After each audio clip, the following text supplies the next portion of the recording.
नमस्कार, मैं हूं आपके साथ निधि वासंदानी और आप देख रहे हैं रिपब्लिक भारत का डिजिटल प्लेटफॉर्म। चीन को भड़काने के लिए, जी हां, चीन को भड़काने के लिए अमेरिका ताइवान पहुंच चुका है। अमेरिकी संसद के ऊपरी सदन सीनेट की विदेश मामलों की समिति के चेयरमैन बॉब मेनेंडेज समेत 6 अमेरिकी सांसद गुरुवार को अचानक ताइवान पहुंच गए। वे चीन के साथ बढ़ते तनाव के बीच इस द्वीप क्षेत्र को अपना समर्थन दिखाने के लिए पहुंचे हैं। चीन इसी इलाके को अपना मानता रहा है और इस पर बलपूर्वक कब्जे की धमकी भी दे चुका है।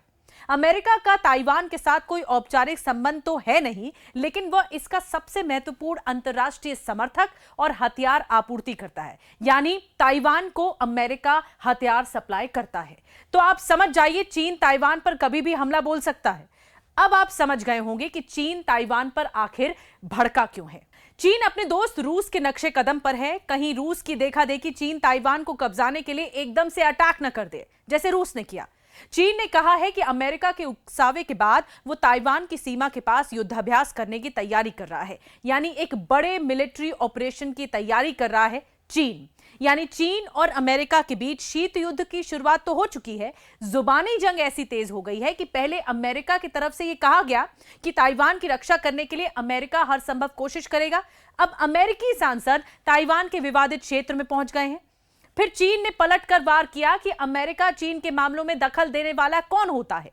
चीन ने साफ कर दिया कि वो ताइवान को लेकर ही रहेगा। चीन के विदेश मंत्रालय ने अमेरिकी बयान के बाद बयान जारी कर कहा, अमेरिका कितना भी उकसावे वाले बयान जारी कर दे, लेकिन ताइवान चीन का हिस्सा है और चीन की आर्मी ताइवान को लेकर कोई भी दखल का विरोध करेगी। वहीं चीन ने युद्धाभ्यास की बात छेड़कर एक तरह से दुनिया में तहलका मचा दिया है। रूस यूक्रेन युद्ध के बीच चीन और ताइवान के बीच तनाव बढ़ता जा रहा है।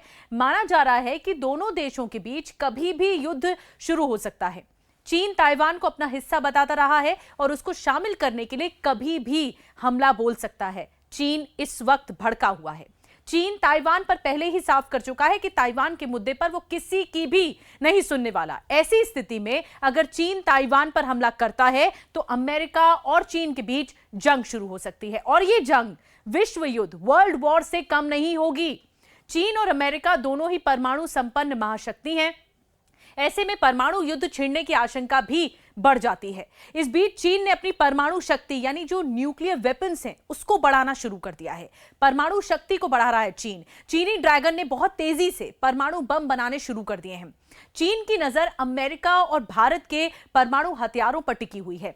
हथियारों के नियंत्रण से जुड़ी एक रिपोर्ट हाल ही में सामने आई थी। उसके मुताबिक चीन साल 2027 तक 700 और साल 2030 तक 1000 परमाणु बम बनाने में सफलता हासिल कर लेगा। अब विशेषज्ञों का कहना है कि चीन के ताइवान पर कब्जा करना चाहता है और उसे अमेरिका की ओर से पलटवार का डर भी लगातार सता रहा है और यही वजह है कि चीन अपने परमाणु हथियारों के बेड़े को और बड़ा कर रहा है। अमेरिका स्थित आर्म्स कंट्रोल एसोसिएशन की रिपोर्ट में यह तक खुलासा हुआ है, कहा गया है कि साल 2030 तक 1000 परमाणु बम बनाने की चीन की मंशा अमेरिका के रक्षा मंत्रालय के साल 2020 में लगाए गए अनुमान से भी कहीं ज्यादा है। चीन के पास H-6 बॉम्बर हैं जो परमाणु बम गिरा सकता है। चीन अब H-20 परमाणु बॉम्बर बना रहा है। जाहिर है चीन की मंशा बहुत ही खतरनाक है और अमेरिका को मुंहतोड़ जवाब देने के लिए वो अपने परमाणु जखीरे को लगातार बढ़ा रहा है।